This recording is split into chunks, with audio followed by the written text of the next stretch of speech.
அப்பா வந்து இங்கே பக்கத்தில் கட்டைக்கால் போயிருச்சு, 2 கட்டைக்கால் செதுக்கி கொடுங்கண்ணா அப்படின்னு கேட்டங்காட்டி மரம் எடுத்துகிட்டு வந்து செஞ்சிட்ருந்தாருங்க.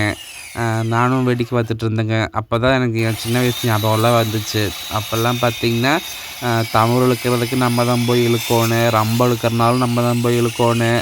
சரியாக இழுக்கலாம் மண்டையிலே கொட்டுழுங்க. நான்லாம் நிறையா டைம் அடி வாங்கிக்கிறேன் தெரியுங்களா? என் அம்மா என் பாட்டி எல்லாம் கூட அடிச்சது இல்லைங்க. ஆனால் எங்கள் அப்பா வந்து வேலையில் கரெக்டாக இருப்பார். ரொம்ப பர்ஃபெக்ஷனிஸ்ட்டுங்க. ஏதாச்சும் தப்பு பண்ணிட்டோம்னு வச்சுக்கோங்களேன், மண்டையிலே டம்முன்னு விழுகும். அதுக்கப்புறம் நமக்கு ஒரு ஏஜ் ஆனதுக்கப்புறம் கோவம் வரக்க ஆரம்பிச்சிடும் இல்லைங்க. அதனால் பார்த்துட்டிங்கன்னா நம்மவே வந்து கை காசு எத்தனை காசு போனாலும் பரவாயில்ல அப்படின்ட்டு இந்த கட்ரோன் ட்ரில்லரும் வாங்கி கொடுத்துட்டேனுங்க. அதுக்கப்புறம் பார்த்திங்கன்னா தமிழ்லாம் இழுக்கிறதுக்கு கூப்பிடுவார். நான் போகவே மாட்டேன், எங்கள் அம்மாவை கோத்து விட்ருவேன்.